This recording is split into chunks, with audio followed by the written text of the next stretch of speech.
The late afternoon sun streamed through the living room window, casting long shadows across the rug. Grandpa Joe settled back in his favorite armchair, a twinkle in his eye. His grandkids, Lily and Tom, perched eagerly on the floor, their faces alight with anticipation. "So," Grandpa Joe began, a smile playing on his lips, "you want to hear about the 1970s, eh? Well, buckle up, because it was a wild ride." He chuckled, a warm, rumbling sound. It was a time before the internet, before cell phones that fit in your pocket. Can you imagine? Lily and Tom exchanged wide-eyed glances. A world without instant messaging and online games. It seemed impossible. It was a different world, that's for sure, Grandpa Joe continued.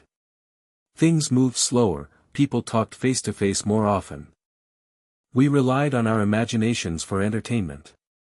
It wasn't always easy, but it was real.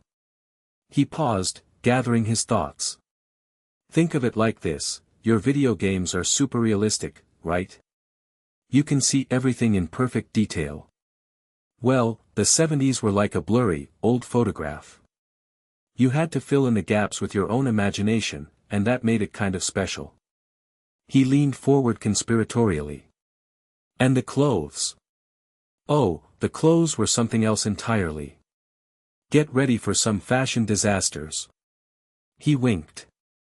But before we dive into the bell-bottoms and platform shoes, let me tell you a little about the music. Now, where were we? Grandpa Joe chuckled, tapping his chin thoughtfully. Ah, yes. The clothes.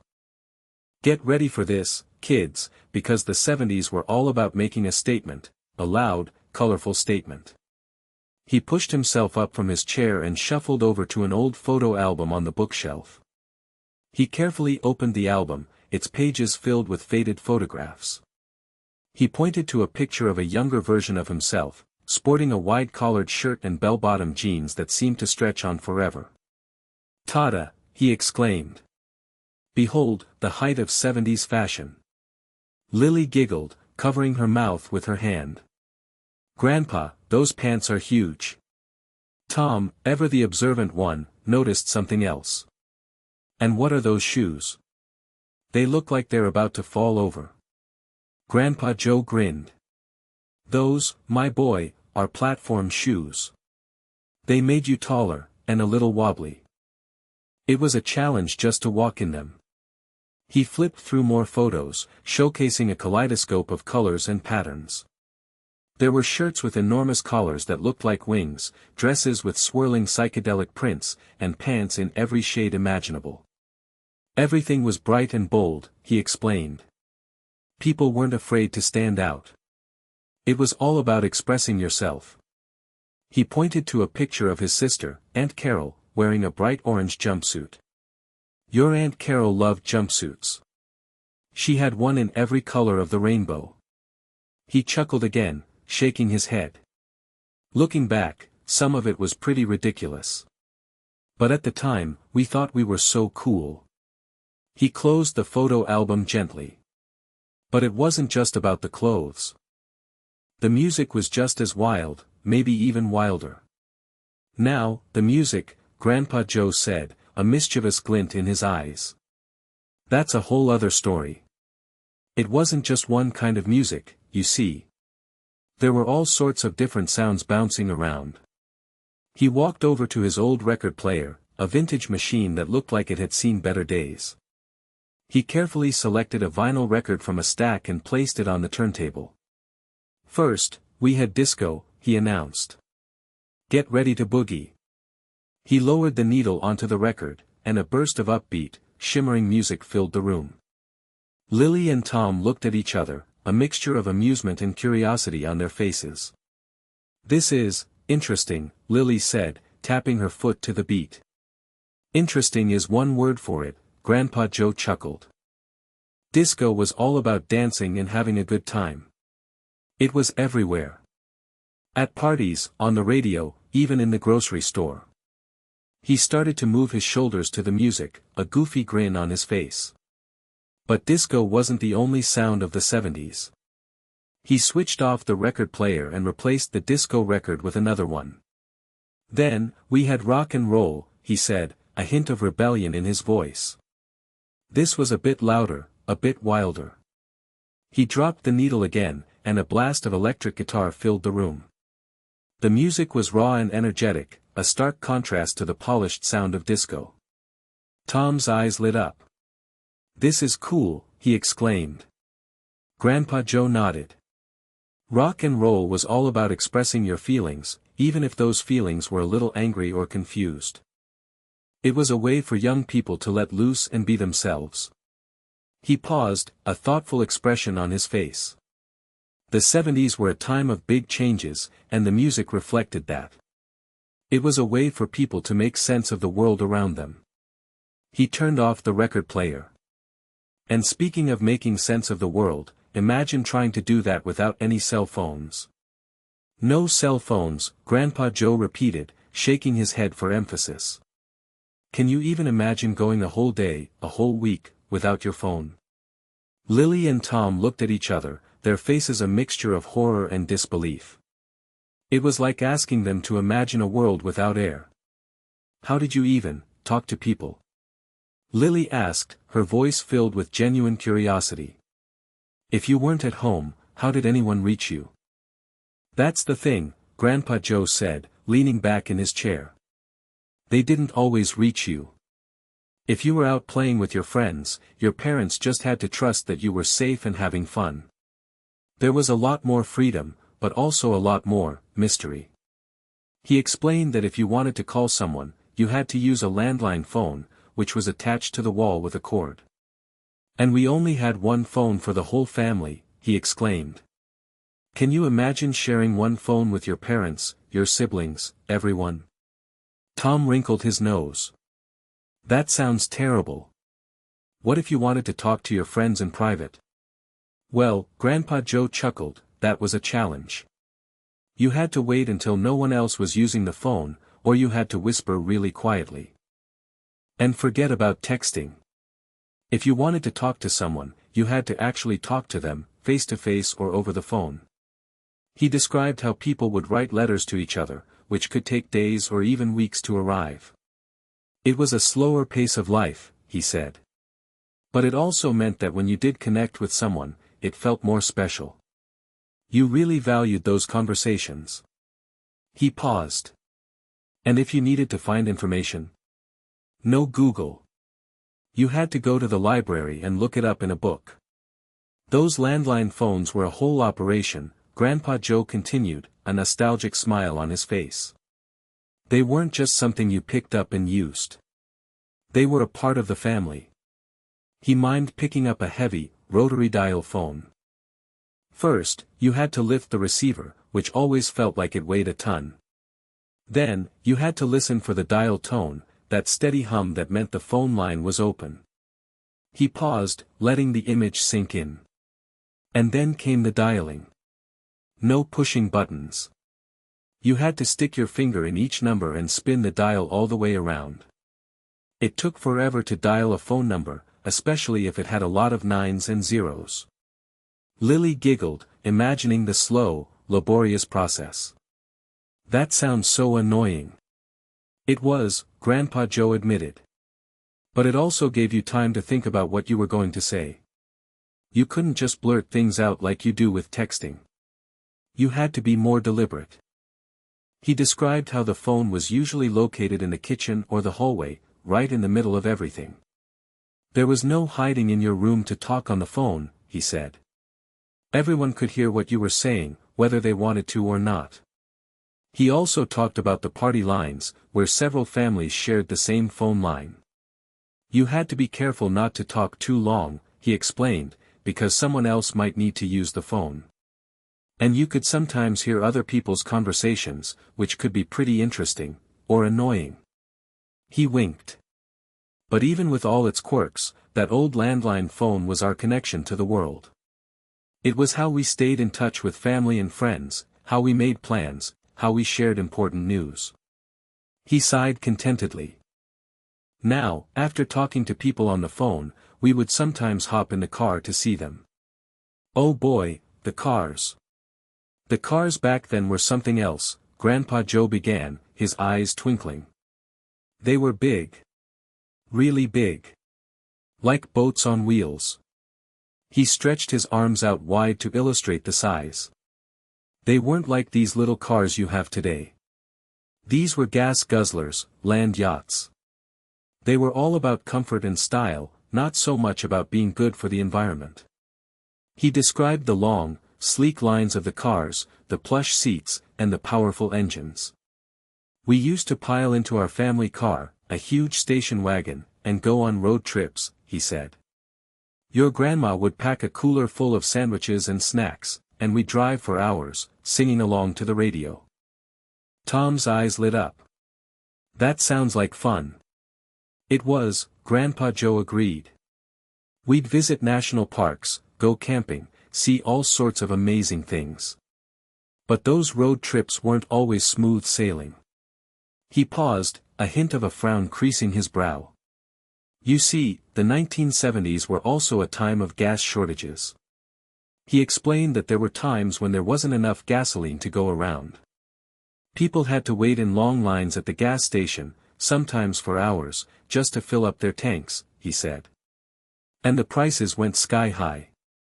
It made it really difficult for families to travel, and it affected everything. Lily looked concerned. That sounds scary, Grandpa. It was a little scary, Grandpa Joe admitted. But it also taught us to be more careful with our resources and to appreciate what we had. We learned to carpool, to take public transportation, and to find ways to save gas. It wasn't always easy, but we got through it. He sighed. But when we weren't driving around, we would be at home watching TV together. The gas shortages were tough, Grandpa Joe reiterated, his voice softening. I remember one time, we were planning a trip to visit your great-aunt Mildred, who lived a few states away. We had been looking forward to it for months. But then the gas shortage hit, and we couldn't find gas anywhere. He explained that they drove from gas station to gas station, only to find empty pumps and long lines. We were so disappointed, he said. We had to call your great-aunt and tell her we couldn't make it. Lily frowned. That's so sad, Grandpa. It was, Grandpa Joe agreed. But it taught us a valuable lesson about patience and resilience. We learned that sometimes, things don't go according to plan, and you have to be able to adapt. He described how people started finding creative ways to conserve gas. We carpooled with our neighbors to work, he said. We rode our bikes more often, and we even started a garden to grow our own vegetables, so we wouldn't have to drive to the store as much. Tom asked, did the gas shortage ever end, Grandpa? Eventually, it did, Grandpa Joe replied. But it left a lasting impression on all of us. We learned to appreciate the things we had and to be more mindful of our consumption. He paused, a faraway look in his eyes. And when we finally did get to visit your great-aunt Mildred, it felt even more special because we had waited so long. He shook his head slightly, snapping back to the present. But enough about gas shortages. Let's talk about something more fun, like watching TV. He perked up again. Back then, we only had a few channels. Only a few channels, Grandpa Joe emphasized, holding up 3 fingers. That's it. 3 or 4, maybe 5 if you were lucky and had a really good antenna. Lily's eyes widened. Only 3 channels. What did you even watch? Well, Grandpa Joe said, settling back in his chair, we didn't have much of a choice, so we watched whatever was on. And surprisingly, we found plenty to enjoy. He explained that families would gather around the television in the evening, and everyone would watch the same shows. It was a shared experience, he said. It was something that brought us together. He described the ritual of turning on the TV, adjusting the rabbit ears antenna to get a clear picture, and flipping through the channels. Sometimes, the picture would be fuzzy, or the color would be off, he said. But we didn't care. We were just happy to have something to watch. Tom asked, what were some of your favorite shows, Grandpa? Grandpa Joe's face lit up. Oh, there were so many. There was The Brady Bunch, a show about a blended family with lots of kids. And there was Happy Days, a show about teenagers growing up in the 1950s. And of course, there was M*A*S*S*H, a comedy about doctors in the Korean War. He explained that these shows were popular because they were funny, heartwarming, and relatable. They were shows that the whole family could enjoy together, he said. And because we only had a few channels, everyone was watching the same shows, so we all had something to talk about the next day. He leaned forward. And when we weren't watching TV, we were outside playing. The Brady Bunch, Grandpa Joe reminisced, a warm smile spreading across his face. That was a show about a big, blended family, and it was always so cheerful and optimistic. Even when things went wrong, they always found a way to work it out. He chuckled. I think we all wanted to be part of the Brady family. He continued, and then there was Happy Days, which was set in the 1950s, but it was still really popular in the 70s. It was all about teenagers hanging out at the local diner, listening to rock and roll, and having fun. It was a simpler time, at least on TV. Lily asked, Did you ever watch cartoons, Grandpa? Of course. Grandpa Joe exclaimed. We loved watching cartoons on Saturday mornings. There was Scooby-Doo, the Flintstones, and the Bugs Bunny Show. We'd wake up early, pour ourselves a bowl of cereal, and settle in for a morning of cartoons. He explained that even the commercials were different back then. They were longer, and they weren't as slick as they are today, he said. But they were memorable. We could all sing the jingles for our favorite products. Tom asked, Did you ever get bored watching the same shows all the time, Grandpa? Sometimes, Grandpa Joe admitted. But we also learned to appreciate what we had. And when there wasn't anything good on TV, we found other things to do. We played outside, we read books, we spent time with our families. He paused. Speaking of playing outside, that's what we did most of the time. He beamed. We didn't have video games to keep us glued to a screen. Playing outside was our main form of entertainment, Grandpa Joe declared, his eyes sparkling with youthful energy. We didn't need fancy video games or expensive toys. We had our imaginations and the great outdoors. He described how kids would spend hours playing in the neighborhood, building forts, riding bikes, and playing games like tag and hide and seek. We'd stay out until it got dark, he said. Our parents would just yell for us when it was time for dinner. Lily asked, Where did you play, Grandpa? Everywhere. Grandpa Joe exclaimed. We played in the streets, in the parks, in the woods, wherever we could find an open space. We'd explore, we'd climb trees, we'd get dirty. It was all part of the fun. He explained that they didn't have organized sports like kids do today. We just made up our own games, he said. We'd grab a ball and a bat and play baseball in the street.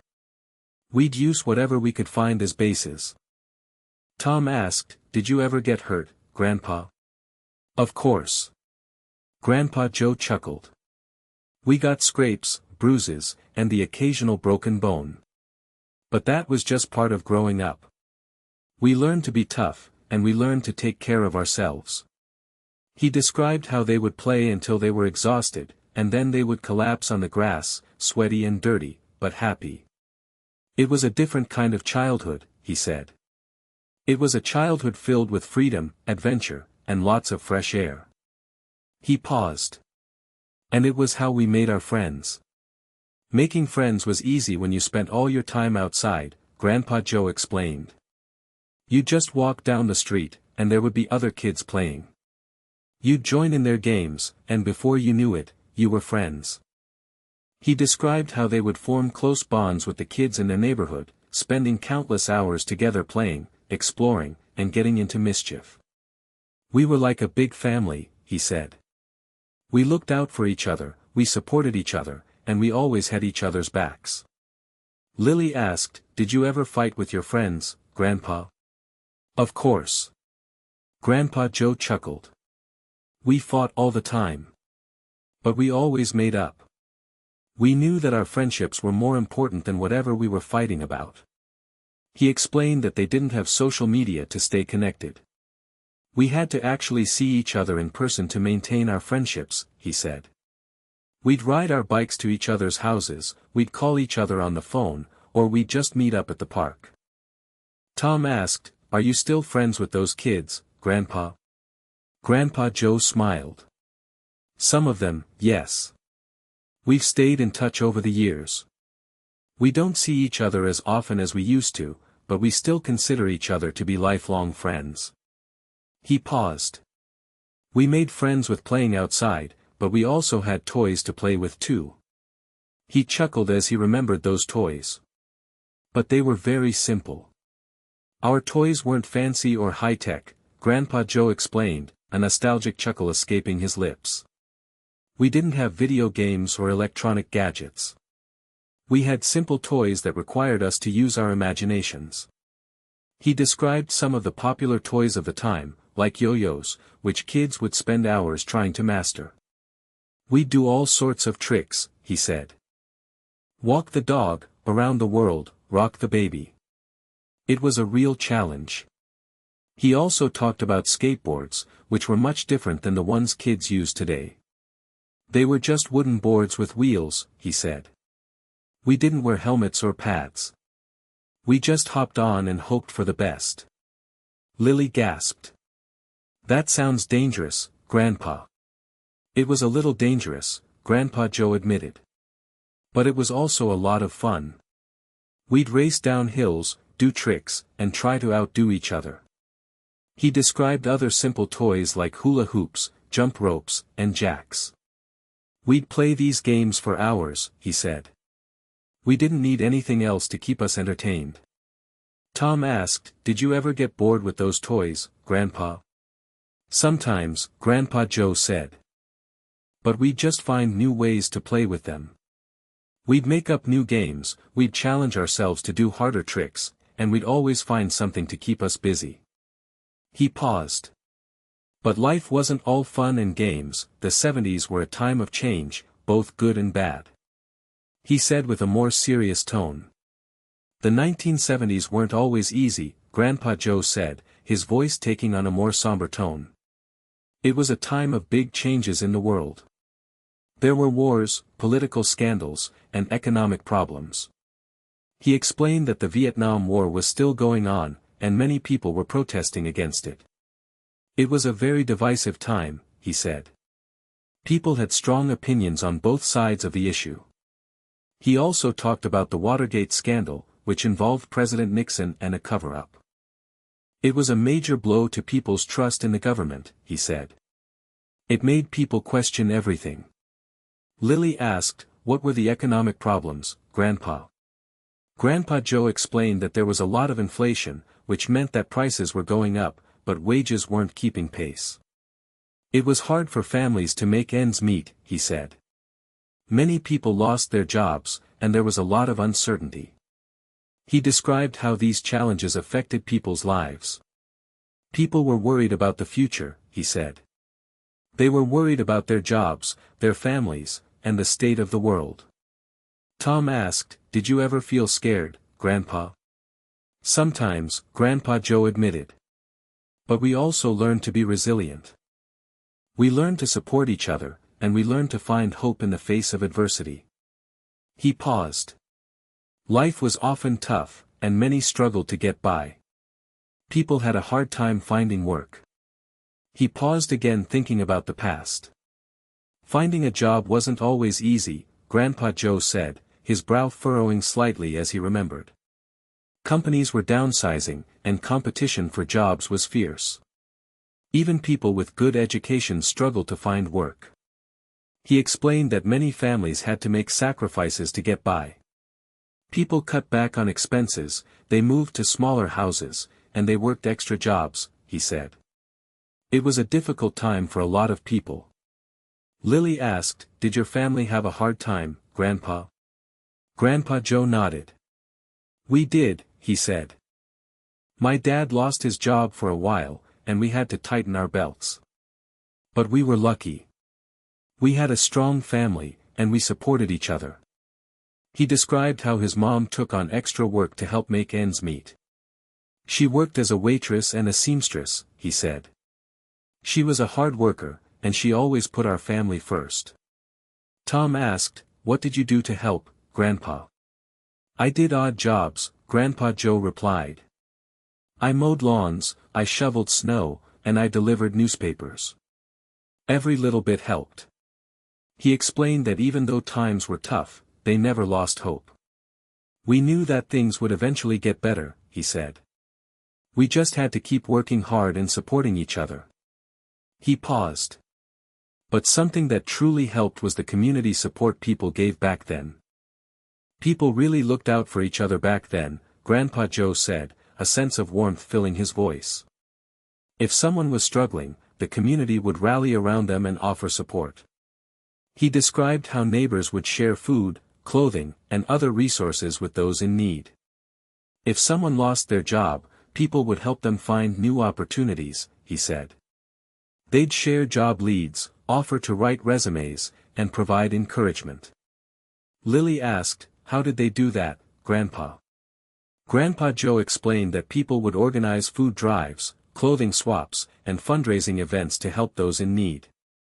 Churches and community organizations played a big role, he said. They provided a safety net for people who were struggling. He also talked about how people would simply offer a helping hand to their neighbors. If someone needed help with yard work or repairs around the house, people would volunteer their time and skills, he said. It was a way of showing that they cared.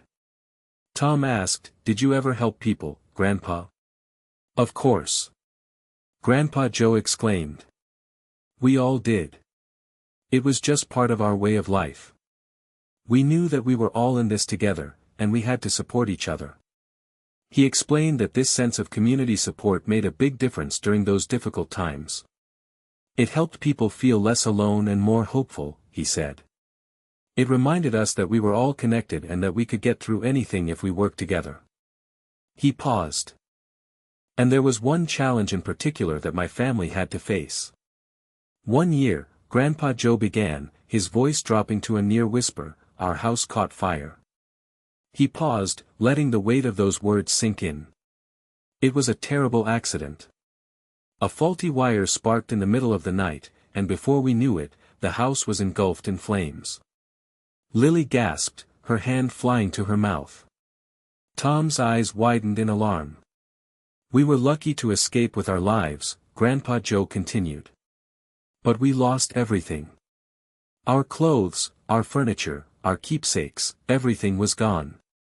He explained that they stood outside, watching their home burn to the ground, feeling helpless and heartbroken. "It was the most devastating thing that had ever happened to us," he said. But even in the midst of that tragedy, the community stepped in to help. "Our neighbors took us in," Grandpa Joe said. "They gave us food, clothing, and a place to sleep. They organized a fundraising drive to help us rebuild our lives." He described how people from all walks of life came together to support his family. Friends, neighbors, even strangers offered their help, he said. It was overwhelming. Tom asked, "Did you ever rebuild your house, Grandpa?" "We did," Grandpa Joe replied, a hint of pride in his voice. "It took time and a lot of hard work, but we eventually rebuilt our house. And we couldn't have done it without the support of our community." He paused. "This experience gave me some important lessons that I still remember to this day. That experience taught me a lot about the importance of family, community, and resilience," Grandpa Joe said, his voice filled with emotion. "It taught me that even when things seem hopeless, there is always hope to be found." He explained that he learned the value of cherishing his loved ones. "Family is the most important thing in the world," he said. "They are the ones who will always be there for you, no matter what." He also learned the importance of giving back to the community. "We were so grateful for all the help we received after the fire," he said. "We wanted to pay it forward and help others in need." Lily asked, "How did you do that, Grandpa?" Grandpa Joe explained that he and his family volunteered their time at local charities, donated to food banks, and helped build homes for low-income families. We wanted to make a difference in the lives of others, he said. And we did. He also learned the importance of being resilient. Life is full of challenges, he said. But it's important to never give up. You have to keep fighting, keep believing in yourself, and keep moving forward. Tom asked, "What's the most important thing you learned, Grandpa?" "The most important thing I learned," Grandpa Joe replied, "is that even in the darkest of times, there is always light to be found. You just have to look for it." He paused. "And it also taught me to appreciate everything you have in life. Living through the 1970s taught me a lot about appreciating what you have," Grandpa Joe said, his gaze softening as he looked at Lily and Tom. "We didn't have all the fancy gadgets and conveniences that you have today. But we learned to make the most of what we had." He explained that they learned to appreciate simple things, like a home-cooked meal, a warm bed, and the company of loved ones. "We didn't take those things for granted," he said. "We knew that they were precious." Lily asked, "Did you ever wish you had more, Grandpa?" "Sometimes," Grandpa Joe admitted. "But we also knew that wanting more wouldn't make us happier. We learned to be content with what we had." He described how they would find joy in simple pleasures, like playing games outside, reading books, and spending time with their families. "We didn't need a lot of money to have fun," he said. "We just needed each other." Tom asked, "What if you really wanted something, Grandpa?" "We saved up for it," Grandpa Joe replied. "We learned the value of hard work and delayed gratification. We knew that if we really wanted something, we had to work for it." He explained that this taught him to appreciate the things he earned. "When you work hard for something, you value it more," he said. "You don't take it for granted." He paused. "But despite the challenges, there were lots of good times to be had," he said with a smile on his face. "It wasn't all doom and gloom, you know," Grandpa Joe said, his face lighting up with a smile. "Despite the challenges, we had a lot of fun. We celebrated holidays, we went on vacations, and we spent time with our families and friends." He described how they would make the most of every opportunity to have fun. "We'd have picnics in the park, we'd go to the beach, and we'd have barbecues in the backyard," he said. "We didn't need a lot of money to have a good time." Lily asked, "What did you do for holidays, Grandpa?" Grandpa Joe explained that they would celebrate holidays with their families and friends. "We'd have big Thanksgiving dinners, we'd decorate the house for Christmas, and we'd have fireworks on the 4th of July, he said. It was a time for togetherness and celebration. He also talked about the family vacations they would take. "We'd pile into the car and drive to national parks, amusement parks, and historical sites," he said. "It was a great way to see the country and spend time together as a family."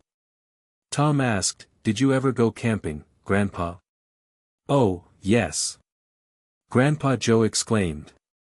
"We loved camping. We'd pitch a tent in the woods, build a campfire, and roast marshmallows. It was a great way to get away from it all and reconnect with nature." He explained that these good times helped them get through the difficult times. "They reminded us that life was worth living," he said. "And those experiences really helped me grow as a person." He thought for a bit before speaking. "The 70s were a time of growth for me. The 1970s were a time when I really grew up and learned a lot about myself," Grandpa Joe said, his voice filled with reflection. "I learned about the importance of family, community, hard work, and resilience." He explained that he learned to be independent and self-reliant. "I had to take responsibility for my own actions," he said. "I couldn't rely on others to do things for me." Lily asked, "How did you do that, Grandpa?" Grandpa Joe explained that he got a job at a young age and learned to manage his own money. "I had to learn to budget, save, and make smart financial decisions," he said. "It wasn't always easy, but it was a valuable lesson." He also learned to be compassionate and empathetic. "I saw a lot of people struggling during the 1970s, he said. And I learned to understand their challenges and offer support." Tom asked, what's something you're really proud of from that time, Grandpa? I'm proud of the way we all came together to support each other, Grandpa Joe replied. We didn't let the challenges defeat us. We worked together, we helped each other, and we came out stronger on the other side. He explained that the 1970s shaped him into the person he is today. It taught me the values that I hold dear, he said. And it gave me the strength and resilience to face whatever challenges life throws my way. He paused, thinking to himself for a moment. Looking back, I have fond memories and am thankful for my time in the 70s. He said, lifting his head. Looking back on the 1970s, I feel a sense of fondness and gratitude, Grandpa Joe said, his eyes twinkling with warmth. It was a time of challenges, but it was also a time of growth, learning, and connection. He explained that he wouldn't trade those experiences for anything. They made me who I am today, he said. They taught me what's truly important in life. Lily asked, what's your favorite memory from the 1970s, Grandpa? Grandpa Joe paused, thinking for a moment. There are so many, he said. But one of my favorite memories is spending time with my family. We were always there for each other, through thick and thin. He described how they would gather around the dinner table every night, share stories, and laugh together. Those were special moments, he said. They're memories that I will cherish forever. Tom asked, what do you miss most about the 1970s, Grandpa? I miss the simplicity of life, Grandpa Joe replied. We didn't have all the distractions that you have today. We focused on what was truly important, our relationships, our communities, and our values. He explained that he's grateful for the lessons he learned during that time. They've helped me navigate life's challenges and appreciate its joys, he said. And that there are still lessons to be learned today. He paused. Even though times have changed, some of those lessons from the 1970s are still relevant today. Even though times have changed a lot since the 1970s, some of the lessons I learned back then are still important today, Grandpa Joe said, looking intently at Lily and Tom. It's important to appreciate your family and friends, to support your community, and to never give up on your dreams. He explained that it's also important to be resilient in the face of challenges. Life is full of ups and downs, he said. But it's important to learn from your mistakes, to pick yourself up when you fall, and to keep moving forward. Lily asked, what can we learn from the 1970s, Grandpa? Grandpa Joe replied, you can learn to be more resourceful, more creative, and more appreciative of what you have. You can learn to connect with people on a deeper level and to value the simple things in life. He explained that it's also important to be aware of the challenges that the world is facing today. There are still wars, poverty, and inequality, he said. It's important to do your part to make the world a better place. Tom asked, how can we do that, Grandpa? You can volunteer your time, you can donate to charities, and you can speak out against injustice, Grandpa Joe replied. Every little bit helps. He explained that he hopes his stories about the 1970s have given Lily and Tom a better understanding of the past and a greater appreciation for the present. And to always be thankful for what you have, he said with a gentle smile. I am very thankful for my experiences in the 1970s, both the good and the bad, Grandpa Joe said, a sincere expression on his face. They shaped me into the person I am today, and they taught me valuable lessons that I will never forget. He explained that he's thankful for his family, who supported him through thick and thin. They were always there for me, no matter what, he said. And I'm so grateful for their love and support. Lily asked, what are you most thankful for, Grandpa? Grandpa Joe replied, I'm most thankful for the opportunity to have lived through such a unique and transformative time. The 1970s were a time of great change and challenge, but they were also a time of great opportunity and growth. He explained that he's also thankful for the community that supported him and his family. We couldn't have gotten through the tough times without them, he said. Their kindness and generosity will always be remembered. Tom asked, do you ever wish you could go back to the 1970s, Grandpa? Sometimes, Grandpa Joe admitted. But I also know that every generation has its own challenges and its own joys. And it's important to live in the present and make the most of every day. He paused, looking at Lily and Tom with a loving gaze. But what's most important is to appreciate what you have and to never take anything for granted. He said with a warming smile. So, that's my story about the 1970s, Grandpa Joe said, a satisfied sigh escaping his lips. It was a time of ups and downs, but it was a time that I will always cherish. He looked at Lily and Tom, who were listening intently, their eyes wide with curiosity. I hope you learned something from my stories, he said. I hope you learned about the importance of family, community, resilience, and gratitude. Lily asked, did every generation have those problems, Grandpa? Grandpa Joe smiled. Every generation has its own challenges and its own joys, he replied. The important thing is to learn from the past, to live in the present, and to look forward to the future.